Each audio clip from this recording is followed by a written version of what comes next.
ሰላም ጤና ይስጥልኝ። በየትኛውም ሰዓት ይህንን መልእክት ለምትመለከቱ የሰው ልጆች በሙሉ በያለንበት የዓለም ክፍል ሰላም፣ ፍቅር፣ ጤና፣ ቸርነት፣ በጎነት፣ እምነት፣ የዋሃት፣ ራስን መግዛት የመንፈስ ፍሬዎች ከሁላችንም ጋር ይሁኑ ለማለት እወዳለሁ። እንግዲህ ከነገ ጀምሮ ህማማት ይገባል። ስለዚህ በህማማት ሳምንት ውስጥ አልኖርምና እቺ የመጨረሻ ቪዲዮ ነው የምትሆነው። ቀጣዩን ቪዲዮ የምሰራው ከትንሳኤ ጋር ተያይዞ ይሆናል። እንግዲህ እንኳን ለሆሳዕና በዓል ሁላችሁንም የኦርቶዶክስ እምነት ተከታዮችን አደረሳችሁ። ሆሳዕና በአርያም ለማለት እወዳለሁ። አስከትሎም እንግዲህ ያለው ቀጣይ የሚመጣው የህማማት ሰሙነ ህማማት ነው። በዚህ በሰሙነ ህማማት ደግሞ መልካም ጊዜ ለሁላችንም እንዲሆንልን እመኛለሁ። ይህን ካልኩ በኋላ የተወሰኑ መልእክቶችን ወደ እናንተ ለማድረስ እወዳለሁ። የመጀመሪያው ላደርስላችሁ የምወደው መልእክት ከዚህ በፊት የለቀኩት ቪዲዮ በጣም የሚገርም ነው። 26000 ሰው ላይክ አድርጎታል በ16 ሰዓት ውስጥ። በጣም የሚገርም ነው። በ16 ሰዓታት ውስጥ 26000 ሰው ላይክ አድርጎታል እና ከዚህ ውስጥ ጥቂት በጣም ጥቂት የሳቅ ምልክት እንደው አንጀታቸው እርር የሚልና በጣም ጥቂት እንደው በመቶዎች የሚቆጠሩ ደግሞ የንዴት ምልክት አሉ። ተደምረው በመቶዎች ነው የሚቆጠሩት ሳቅና ንዴቱ። አብዛኛው ሰው ግን ከኔ ጋር በኬር ምልክት በፍቅር ምልክትና ላይክ በማድረግ ከጎኔ መቆሙን አሳይቷል። ይህን ካልኳችሁ በኋላ እንግዲህ 3 ሰንደቅ ዓላማዎችን ከኋላይ ቤት ውስጥ ያሉ አሉ። እነሱ እንደ ባክግራውንድ ተጠቅሜባቸዋለሁ። ሆሳዕናን ለማሳየት ያው ዘንባባውን አድርጌያለሁ። ከዛ ውጭ ግን ስለ ሰንደቅ ዓላማዎቹ የተወሰነ ነገር ላለው አንደኛው ኮሜንቶችን አይቼ ነበረ። አብዛኛው ኮሜንት መልካም ነው። አብዛኛው ኢትዮጵያዊ መልካም ቤተሰብ ያሳደገው በበታችነትና በጥላቻ የማይሰቃይ መልካም ስለሆነ የሀገሩን ታሪክ ሀገሩን በሚገባ ይወዳል። እኔም ማስተላልፋቸው መልእክቶች ሚዛናዊና ማዕከላዊ ስለሆኑ ብዙ ሰዎች ይወዷቸዋል። እናንተ የፈለጋችሁትን አይነት ባንዲራ ልልም ጨርቅ ማድረግ ትችላላችሁ። የግብጽን የሚመስል ጨርቅ መያዝ ትችላላችሁ። የሆነ ዛፍ የበዛበት ማድረግ ትችላላችሁ። የሆነ የኮሙኒስት አርማ ያለበት ማድረግ ትችላላችሁ። እኔ ግን ፒውር ፍላግ ንጹህ ሰንደቅ ዓላማ አደርጋለሁ። እዚህ ሰንደቅ ዓላማ ላይ እንዲሁ የተነገራችሁን ስለምታመነጅኩ እንጂ ችግር ካለ ጠይቁኝ ብያችኋለሁ። እዚህ ሰንደቅ ዓላማ ላይ ችግር የለም። በፊት የነበሩት ሰንደቅ ዓላማዎች ጥያቄ ልናነሳባቸው እንችላለን። ለምሳሌ የሞአ አንበሳ ምልክት ያለበት አንበሳ የለም። አሁን የመስቀል ምልክት ነበር፣ የለም። የዘውድ ምልክት ነበር፣ የለም። እነዚህ ተነስተው ንጹህ ሰንደቅ ዓላማ ቀረ። ልሙጥ የምትሉት ደግመዋለሁ፣ ዛሬም ልሙጥ ጭንቅላት ያላችሁ ናችሁ። የተነገራችሁን ብቻ ይዛችሁ የምታመነጅኩ፣ ከጊዜ ጋር መራመድ የማትችሉ፣ በአስተሳሰብ ደካማ ይሆናችሁ፣ ስለ ሰንደቅ ዓላማ ብትጠየቁ ምንም አይነት ነገር የማታውቁ፣ የሌሎችን ሀገሮች ሰንደቅ ዓላማዎች ያላያችሁ፣ የዓለምን ሰንደቅ ዓላማዎች ይሁንና እናንተ ልሙጥ በምትሉት አግባብ ስንት ሰንደቅ ዓላማዎች እንዳሉ ተመልከቱ። በቅድሚያ የኛ ሰንደቅ ዓላማ አረንጓዴ፣ ቢጫና ቀይዋ ከ12 በላይ የአፍሪካ ሀገሮች ይዘዋታል። በተለያየ ቀለም ያንጸባርቁታል። ከዛ ውጪ ጃማይካዎች ደግሞ ዋነኛ መደመቂያቸው ነው። በሌላ በኩል እነዚህ ቀለማት ፓን አፍሪካን ተብለው ከኢትዮጵያ አልፈው አፍሪካን የሚያስተሳስሩ ፓን አፍሪካን ቀለማት የሚል ስያሜ አግኝተዋል። ፓን አፍሪካን ይሄ ኢትዮጵያን እንዳለ የሚያጎላ ነው። ግን አንዳንድ ደካሞች የሚመስላችሁ ወይ አንዳንዶቹ ከአማራ ጋር ያገናኙታል። ጋሞ አሁን ከዚህ ሰንደቅ ዓላማ ፈቀቅ አይልም። ስንትና ስንት ተጽዕኖ እየተደረገበት በጣም በርካታ ኢትዮጵያን ጋሞ ምናምን ብዬ መከፋፈል አልፈልግም። ጉራጌዎች ጋር የተለያዩ ማህበረሰቦች ጋር አረንጓዴ ቢጫና ቀዩ ንጹህ ሰንደቅ ዓላማ በሚገባ ይውለበለባል። ሲጀመር ይሄን ሰንደቅ ዓላማ ሳውለበልብ እንደው እንደ ኦሮሞ ብትወስዱት አንደኛ አብዲስ አጋ የተዋደቀላት ሰንደቅ ዓላማችን ናት። ባልቻ ሳፎ፣ ባልቻ አባ ነፍሶ አድዋ ላይም በኋላ በሁለተኛው ከማይጨውም በኋላ በነበረው ያውለበለቡት ይሄ ነው።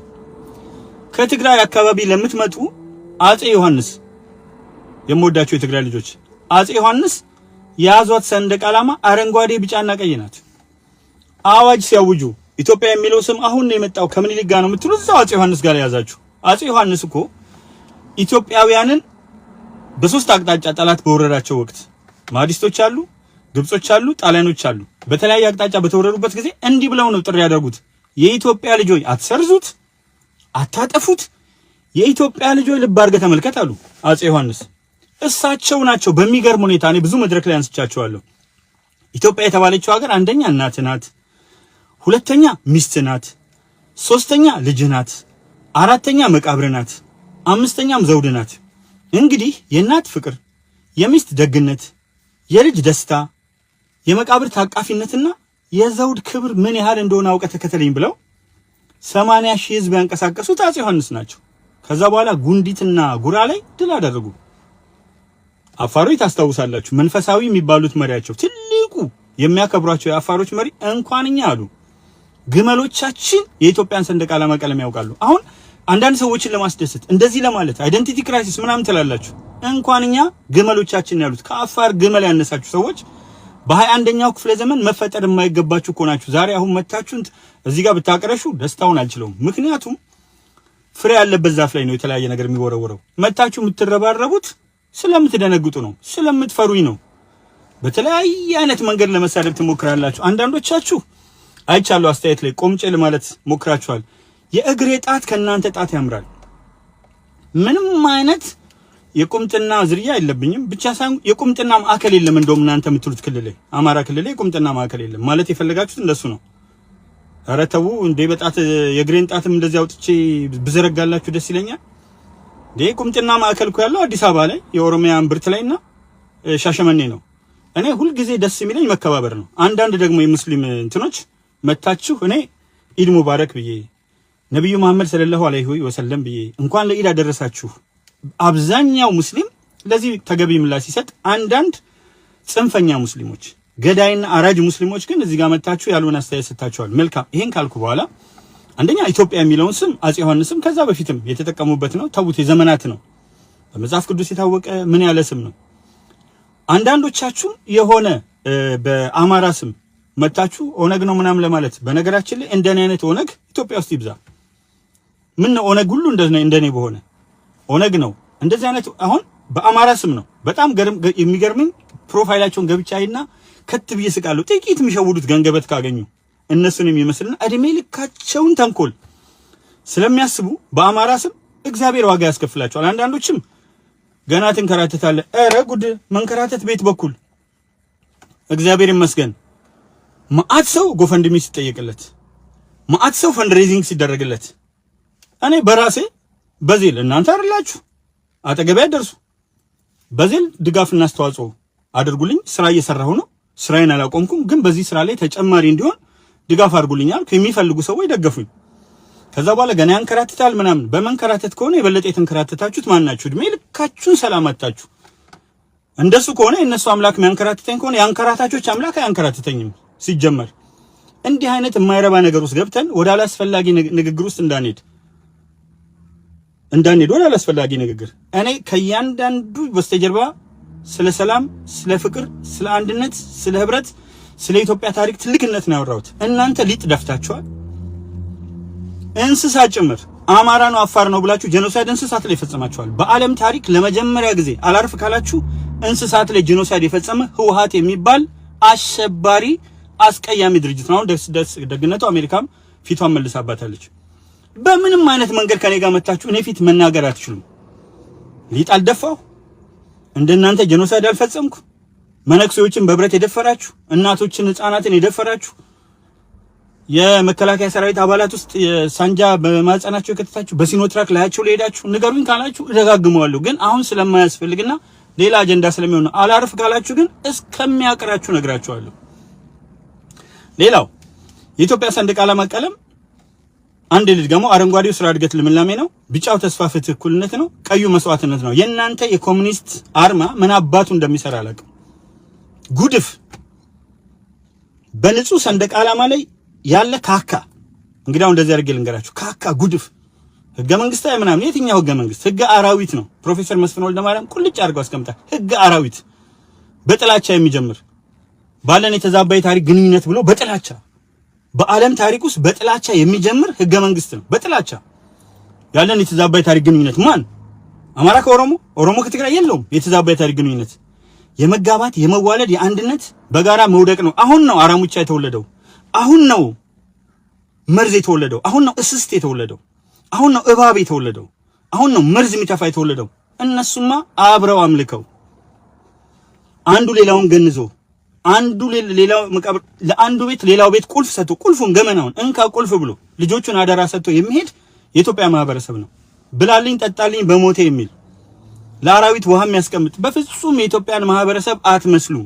ይሄን በደንብ አድርጌ ላስቀምጥላችሁ። ሌላው የአሜሪካን ሰንደቅ ዓላማና የእስራኤልን ሰንደቅ ዓላማ እስራኤልን አሁን ለመወደድ ብለህ አዲስ ያመጣኸው ነገር እዚህ አሜሪካ ከገባ በኋላ አላችሁ። እስራኤል እኮ የእስራኤል ኤምባሲ ለሶስት ሰዎች እውቅና ሰጥቶናል። ጠርቶ በክብር የምስክር ወረቀትና የእውቅና ዝግጅት አዘጋጅቷል ለሶስት ሰዎች። ከሶስቱ ሰዎች አንዱ ነኝ። የሆነው ግጭቶች ባይፈጠሩ ኖሮ እስራኤል የሚገኙ ሶስት ግዙፍ ዩኒቨርሲቲዎች በቤተ እስራኤሎች ላይ በኢትዮጵያና እስራኤል ግንኙነት ላይ ጥሩ የሆነ ጽሑፍ እንዳቀርብ ጋብዘውኝ ነበር። ግን ግጭቱ ምናምን እየተነሳ ሲመጣ በዛ ምክንያት ዘግይታል። አሁን ካለውበትም አጠቃላይ ሁኔታ አንፃር እስራኤል እኮ ለዘመናት ያለኝ ነገር እንደ እስራኤሎች ሰውን የሚያውቅ የለም። እያንዳንድህን ቤትን ያውቃሉ። አስፈላጊ ሆኖ ካገኛችሁ እያሳደዱ ይመታሉ። አንደኛ እስራኤል እንደ ሀገር የለችም ስትሉ በደንብ መኖር ነው ያለው። ሁሉ ጊዜ ከተገፉ ጋር ነኝ። እስራኤል ትልቅ ሀገር ናት። እስራኤል ጉንፋን ሲይዛት ዓለም በሙሉ ያስነጥሳል። አንደኛ እስራኤላዎች አንድነታቸው ያስደስተኛል ከምንም ነገር በላይ። በመላው ዓለም ያለ እስራኤል የተሳሰረ ነው። እኛስ ብትንትና አባታችን የወጣ ነው። እነሱ የሌለ አሳጥቷቸው የነበሩትን ሀገር መልሰው ያዙ። እናንተ ግን አባቶቻችሁ ያቆያችሁን ሀገር የምናምን ተገንጣይ ፓርቲ የምንም ግንባር አይደለም። ተገንጣይ ፓርቲ ህዝባዊ ወያኔ ተገንጣይ ፓርቲ፣ የኦሮሞ ተገንጣይ ፓርቲ እንደሱ ብላችሁ በደንብ ብታስቀምጡ በደንብ ይገልጻችኋል። ስለዚህ አባቶቻችሁ ያቆዩትን ሀገር እያፈረሳችሁ እኔ የኢትዮጵያ ታሪክ 6000 ነው ስል 6000 ከተባለ አማራ ይጎላል ብለ ከ8 ቢሊዮን የዓለም ህዝብና ከ195 ሀገሮች ጋር እየተወዳደርክ ታሪክን የምታረክ ሰው አንተ ነህ። ከአማራ የወጡት የሚሉት 3000 ዓመት ታሪክ ነው። ከትግራይ የወጡት የተወሰኑት የሚሉት የ3000 ዓመት ታሪክ ነው። መነሻቸው እነሱ ስለሆነ ማለት ነው። እኔ ደግሞ የ6000 ዓመት ታሪክ ነው። በታሪክ ዘመን ከሄድን ታሪክ የጀመረው ዓለም ላይ የዛሬ 6000 ዓመት ነው። የሰው ልጅ የታሪክ ዘመን የሚባለው ከዛሬ 6000 ዓመት ወደዚህ ነው። የዛሬ 6000 ዓመት በአራቱም አቅጣጫ ጤፍ፣ ዳጉሳ፣ ኑግና እንሰት ነበር። በአራቱም አቅጣጫ ዶሜስቲኬሽን ኦፍ ፕላንትስ ኤንድ አኒማልስ ነበር። ስለዚህ ጀማሪዎች ነን ኢትዮጵያውያን በሙሉ አንድ ላይ አልኩኝ። እሪ 6000 ከተባለ አማራ ይጎላል ፈንዱ። እኔ አማራው እንዴ አንዳንዶች ለአማራው አንዴ በብዙ የታሪክ ትንተናቸው ባለስማማም አቶ ታዲዮስ ታንቱ አማራው መናገር አቅቶት ነው ወይ እኔ መናገርለት አሉ። በብዙ የታሪክ ትንታኔያቸው አልስማማም። በአካልም አነጋግሬያቸዋለሁ። በፍጹም አልስማማም። የሚያቀርቧቸው የታሪክ ትንታኔዎች ብዙ ቦታ ላይ ከአቶ ታዲዮስ ታንቱ ጋር አልስማማም። በሳቸው አይነት አቀራረብም አልሄድም። እኔ የሁሉንም ታሪክ የኦሮሞ ገዳ ስርዓትን በሚገባ ዛሬም ደግመዋለሁ። በአማርኛ ቋንቋ ጽፎ ለ80 ማህበረሰብ በላይ በመጽሐፍ ያደረሰ ይሄ ታየ ቦጋላ ረጋ ይልመደሱ ወዳ ነው። ስለ ዋቄፈና በጣም አጠልሽተው በርካታ ሰዎች ፕሮግራም ዘርግተው ሲሄዱ ዋቄፈና በአንድ አምላክ ላይ የተመሰረተ ነው። ልክ እንደ አይሁድ እምነት ጁዳይዝም፣ እንደ ቡዲዝም፣ እንደ ሽንቶይዝም፣ እንደ ሂንዱይዝም፣ እንደ ክርስትና፣ እንደ እስልምና በአንድ አምላክ ላይ የተመሰረተ እምነት ነው ብሎ የጻፈው ከነ ትንታኔው ምንም አታውቀውን ይሄ ታየ ቦጋላ ረጋ ይልመደሱ ወዳ ነው። እንደናንተ በጥላቻ የጎበጠ ማንነት የለኝም። ይሄን ደጋግሜ ነው ነግራችሁ ደጋግሜ። በተረፈ ተንከራተት ለምትሉ በግልጽ ነገራችሁ መቃጠል ትችላላችሁ። ይሄ ሁለተኛው መኪና ነው። ትልቅ መኪና ነው። አሪፍ መኪና ነው። ይሄ ሁለት መኪና አለኝ። እግዚአብሔር ይመስገን። ስለዚህ መቃጠል ትችላላችሁ። ይሄ ቶዮታ ቬንዛ የሚባል መኪና ነው።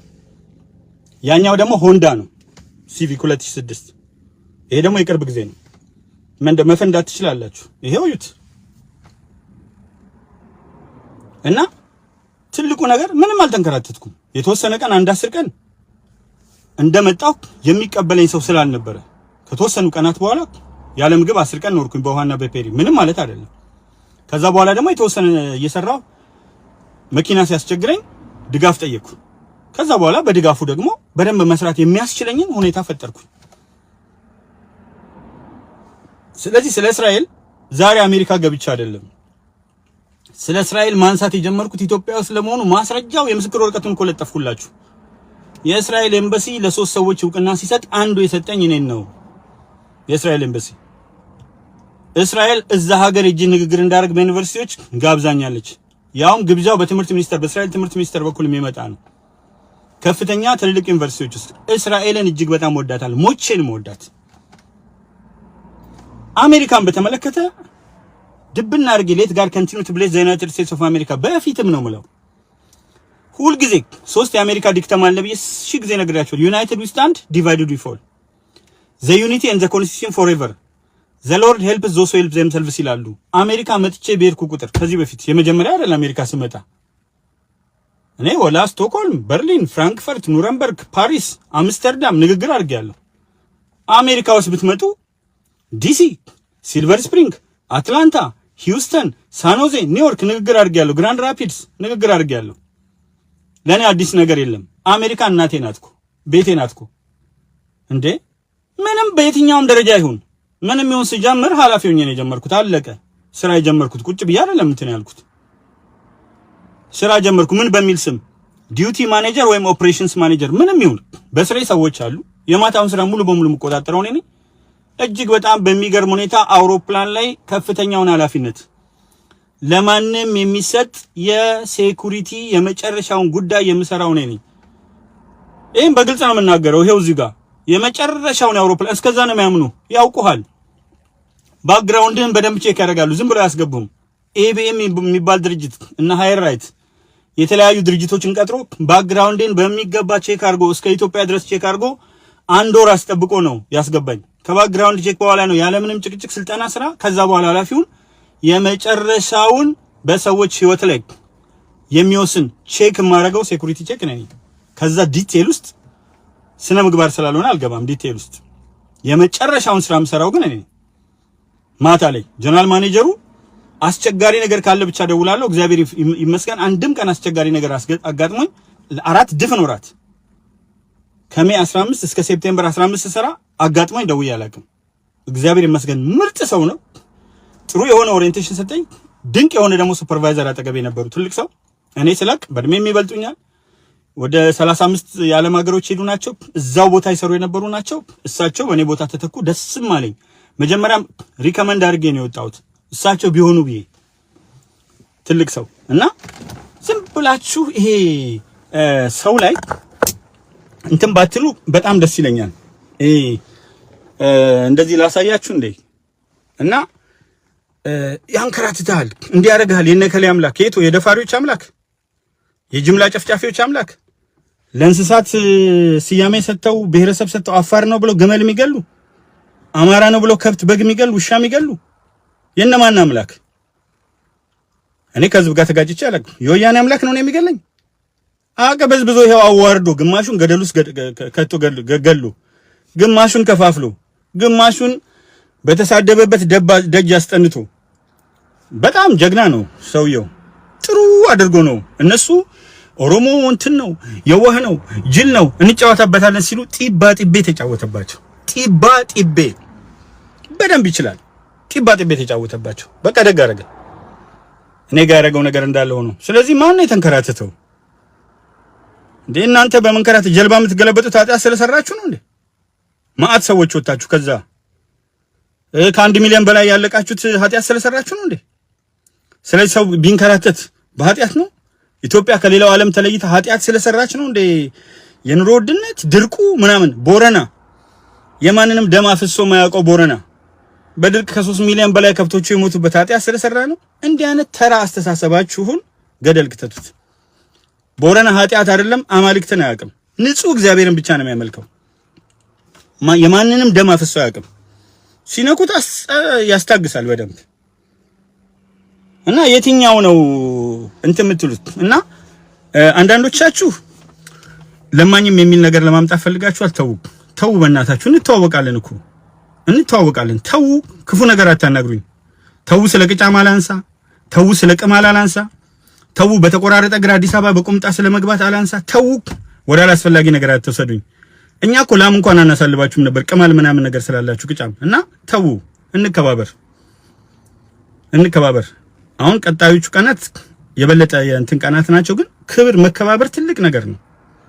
በጣም አስፈላጊ ነገር ስለሆነ ነውና ይሄን ነው ተስፋዬ ሽፈራው መምህር ክቡር ታዬ አንተን የሚጠላ ሰይጣን ብቻ ነው። ደም አፍሳሹን ካልሆነ አንተን የሚጠላ የለም። ትክክለኛ ገለጻ ነው ተስፊሽ። እኔን የሚጠሉኝ ደም አፍሳሾች ናቸው። የሰው ደም እያፈሰሱ ለምን አፈሰሳችሁ? የሰው ደም ለምን ታፈሳላችሁ? በወገኖቻችሁ ደም ለምን ትቆምራላችሁ ስላልኩኝ ዘራፍ ታዬ ቦጋለ ይላል ደግሞ ዳንኤል ወንድሙ። ለወሬኞች ለምቀኞችና ለዘረኞች ወሬ አትጨነቅ። እነሱ ለሚያነሱት ማልባልታ ወሬ መልስ ለመስጠት ጊዜን አታባክን። አንተ ከዘር የነጻ በኢትዮጵያነት የምታምን ምርጥ ኢትዮጵያ እንደሆንክ እናውቃለን። ዘመኑ ለወለዳቸው ዘረኞች እጅ እንዳሰጥ። ወይ ጉድ! በፍጹም እጅ አልሰጣችሁ ወንድምዬ፣ በፍጹም እጅ አልሰጣቸውም። የአሜሪካን ሰንደቅ ዓላማ እኮ ሲይዝ ተከብሬ አሜሪካ ውስጥ እየሰራሁ በጣም አይገርም? የተወሰነ ሰዓት ሰርተህ መሀከል ላይ አርፈህ እንደፈለክ ከሆነ ይሄ ይነካኛል ያ ይነካኛል። ፖሊሱ ስርዓት ያለው፣ ሰዎቹ ስርዓት ያላቸው፣ ህግና ስርዓትን እስካከበርክ የምትኖርባት ሀገር ናት። የአሜሪካን ሰንደቅ ዓላማ ያለወለበልብክ የማንን ላወለብልብ? ለአሜሪካ መስዋዕትነት ቢከፈል አይቆጭም። እዚህ ስላለው ምናምን አይደለም። መስዋዕትነት ቢከፈል አይቆጭም። 7000 ቋንቋ ተናጋሪ የዓለም ህዝብ መዓት መከራ ሲደርስበት መጠለያ የሆነችው አሜሪካ ናት። አሜሪካን መልሰን ትልቅና እንደውም አንዱ ጠይቆኝ ነበር ባለፈው ቻይና እና አሜሪካ አሁን የትሬድ ጦርነት ውስጥ ገብተዋልና እንዴት ነው ብሎኝ ነበር። መጀመሪያ ከጂዲፒ ግሮስ ዶሜስቲክ ፕሮዳክት እና ጂኤንፒ ግሮስ ናሽናል ፕሮዳክት አንፃር አሜሪካ በሁለቱም ወደ 30 ትሪሊየን ገደማ ነው ዶላር የአሜሪካ ዶላር ያላት። ቻይና ደግሞ ከዓለም አንደኛውን ግዙፍ ህዝብ ይዛ ከአሜሪካ ህዝብ ወደ 3 እጥፍ ይዛ ጂዲፒዋና ጂኤንፒዋ በሁለቱም ወደ 20 ትሪሊየን ገደማ ናት። አሜሪካ በ10 ትሪሊየን ትልቃለች። 10 ትሪሊየን ማለት ምን ማለት እንደሆነ አስቡት። ጂዲፒ ደግሞ ፐር ካፒታ ላይ ከመጣችሁ የአሜሪካ 86000 ነው በነፍስ ወከፍ የእያንዳንዱ ሰው ጂዲፒ ፐር ካፒታ። የቻይና ጂዲፒ ፐር ካፒታ ደግሞ 13000 ነው። አስቡት፣ የአሜሪካ 86000 ነው ዶላር፣ የቻይና ደግሞ 13000 ነው። ከዛ ውጪ አሜሪካ ዋነኛ አቅሟ የራሷ ኮንሱመር ጉድ ነው። ዓለም ላይ የማትረዳው ሀገር የለም። እስቲ ቻይና የምትረዳውን ሀገር አሳዩ። እንዲህ አድርጋ ዝቃ ነው የምትበላ ቻይና። ዝቃ ነው የምትበላ። ጫማ ብትሰራ እግር የሚያቃጥል። አሜሪካኖች የሚሰሩት ስራ ቫልዩ ቤዝድ እና ፐርስፔክቲቪስት ነው። የቻይናዎች ደግሞ ሎው ኳሊቲ ኮፒድ የተኮረጀ በራሳቸው ጭንቅላት የሚሰሩት አይደለም መጀመሪያ ላይ የመጣው እና አሜሪካ ከፈለገች በራሷ 70% የኢኮኖሚያ ስቲሙለስ ውስጥ ያለው የግብይት አቅም ነው።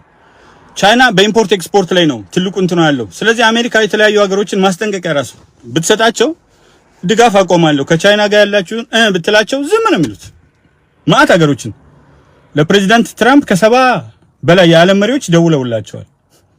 ስለዚህ አሜሪካ አውሮፓ ህብረት በሉት እስራኤል በሉት የተለያዩ ሀገሮችን ይዛ ቻይናን ለማሽመድመድ የሚያስችል ወደ ትክክለኛው የትሬድ ወር ከተገባ ሌትስ ሜክ አሜሪካ ግሬት አጌን ያሉት ትራምፕ ተአምር መስራት የሚያስችላቸው ብዙ አቅም አላቸው። ስለዚህ አሜሪካ ማለት ወደ 300 ሚሊዮን ህዝብ ይዛ ከ1 ቢሊዮን 300 ሚሊዮን አካባቢ በላይ እንደው ከ1 ቢሊዮን ትርፍ ያላትን ቻይናን ማንቀጥቀጥ የሚያስችል ሰፊ የሆነ አቅም አላት። ያልተነካ ሪሶርስ አላት። በነገራችን ላይ ልጠቀም ብትልና የተወሰነ ሪሶርሷን አውጥታ ሙሉ በሙሉ ነዳጅ ከራሴ ልጠቀም ብትል እና አላስገባም ብትል አለቀ።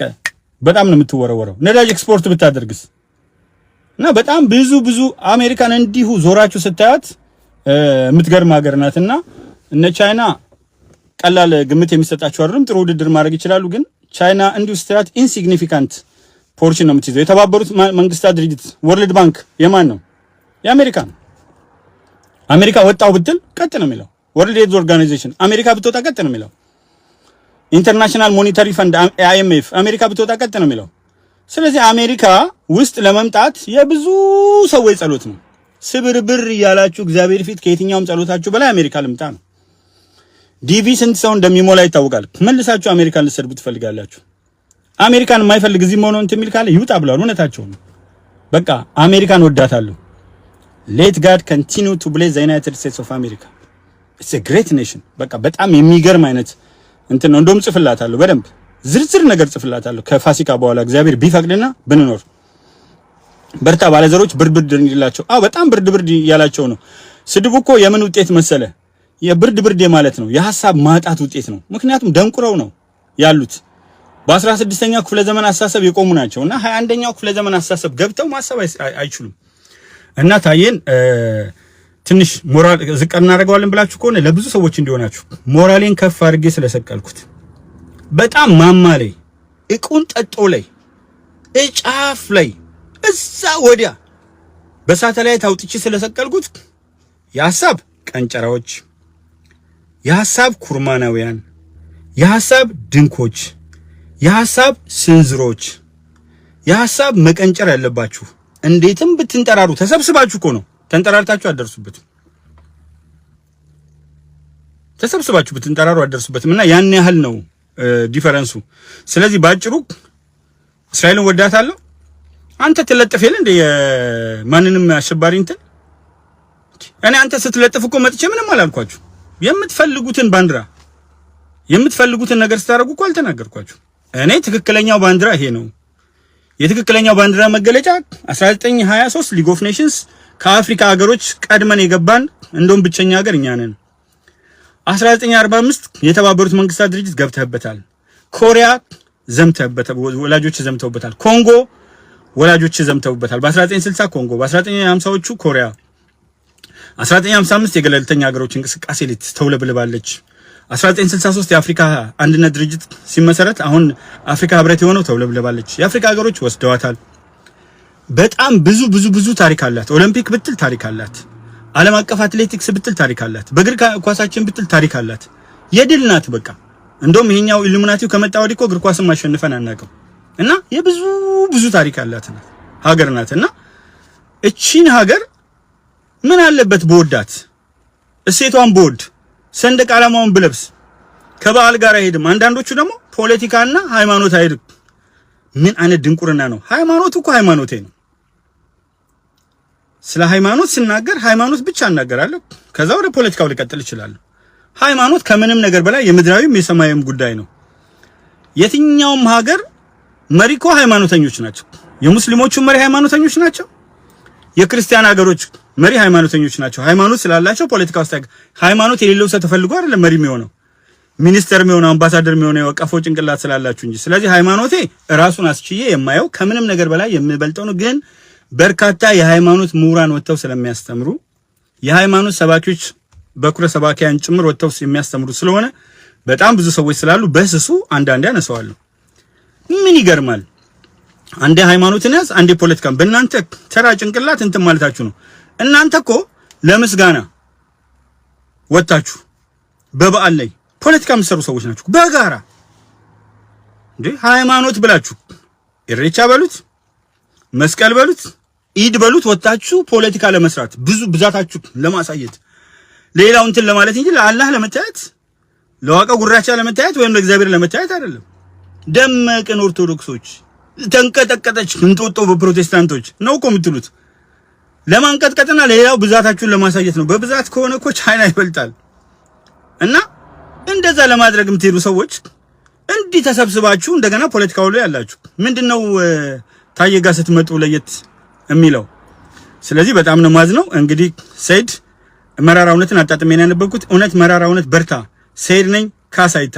ወይ ሰይድ አፋሮች መቼም ብሔረሰብ ከብሔረሰብ ማበላለጥ አልወድም፣ ግን አፋሮች እንዴት እንደምወዳችሁ ወይኔ አፋር ስመጣ ያላችሁ አቀባበል፣ ባህላችሁ፣ ሰው መውደዳችሁ፣ ሀገራችሁ መውደዳችሁ። እንዴ አፋር በጣም ብዙ ጓደኞች አሉኝና ዋው በጣም ነው የማመሰግነው ከነ ቦታው እንትን ስላልክ። ጀግናው ታዬ እንደምን አለ?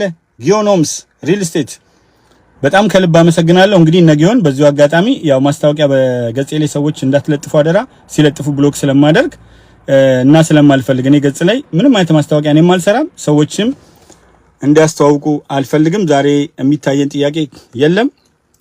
እንግዲህ ከአዲሱ ቤቴ ሆኜ ይህንን መልእክት አስተላልፌላችኋለሁ። መልካም ጊዜን እመኛለሁ።